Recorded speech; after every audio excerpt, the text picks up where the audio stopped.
আসসালামু আলাইকুম রহমতুল্লাহ। ভিউয়ার সবাই কেমন আছেন? আশা করি সবাই অনেক বেশি ভালো আছেন। আলহামদুলিল্লাহ আমিও আপনাদের দোয়ায় অনেক অনেক বেশি ভালো আছি।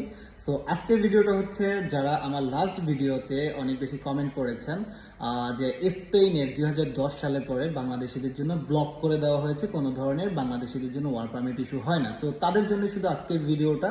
এবং যারা আমাদের লাস্ট স্পেনের আমরা যে ওয়ার্ক পারমিট ভিসা নিয়ে কাজ করতেছি, যে ভিডিওটা দিয়েছিলাম এবং যেই অ্যাডভাইসমেন্টটা দিয়েছিলাম, সেটাতে অনেক বিজ্ঞবান অনেক জ্ঞানী মানুষরা কমেন্ট করেছেন যে বাংলাদেশিদের জন্য স্পেনের ওয়ার্ক পারমিট ব্লক আছে বা এক কথায় হয় না। সো তাদের জন্য আজকের ভিডিওটা শুধু। আশা করি ভিডিওটা প্রথম থেকে শেষ পর্যন্ত দেখবেন, তাহলে আপনারা বুঝতে পারবেন যে আদৌ কি বাংলাদেশিদের জন্য স্পেনের যে ওয়ার্ক পারমিট ব্যবস্থা রয়েছে সেটা হচ্ছে নাকি হচ্ছে না।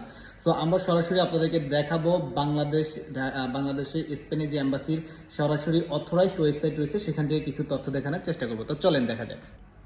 তো প্রথমেই আমি গুগল করলাম যে Spain work permit visa for Bangladeshi. তো এখানে প্রথমেই দেখেন এআই সুন্দর করে রিপ্লাই দিয়ে দিয়েছে। তো এখানে স্পষ্টই বলা আছে যে আসলে কি হয় না না হয়। হ্যাঁ, এখানে তারা যে এআই ব্যবস্থা রয়েছে, গুগল কিন্তু বলে দিয়েছে অবশ্যই স্পেনে বাংলাদেশিদের জন্য ওয়ার্ক পারমিট হয় এবং কিভাবে করতে হবে সেটার কিন্তু বিস্তারিত এখানে দেওয়া আছে। তো আমরা এখানে দেখুন, আমরা সরাসরি যাব।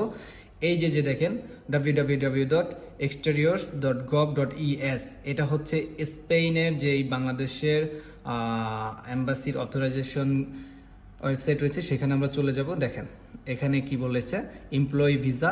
So visa for people age 16 and over who wish to work as employees in Spain with a work contract. This visa covers seasonal work activities.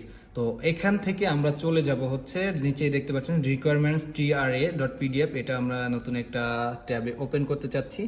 So এইখানে দেখেন এই যে embassy Dhaka, okay, residence and work visa TRA।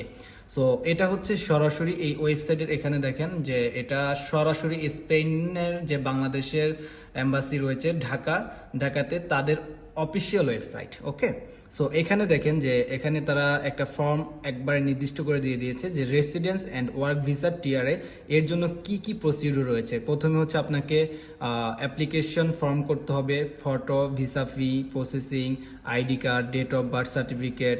ওকে, আর পরে দেখেন যে 8 number এবং 9 number জিনিসটা আপনার ফলো করেন। 8 নাম্বারে আছে যে ওয়ার্ক কন্ট্রাক্ট, এইটাকে আমরা ওয়ার্ক পারমিট বলি। এটা হচ্ছে স্পেনের একটা অথরাইজ কোম্পানি আপনাকে ওয়ার্ক কন্ট্রাক্ট দিবে। এবং দেন হচ্ছে এমপ্লয়িজ আইডি, এবং যে কোম্পানি আপনাকে হচ্ছে ওয়ার্ক পারমিটের জন্য অফার করবে সেই কোম্পানির যে ওনার এমপ্লয়ের আইডি কপি লাগবে। আর বাকি যে ডকুমেন্টসগুলো রয়েছে এগুলা সহজেই আমরা এবং আপনারা চাইলেই তৈরি করতে পারবেন। সো এটা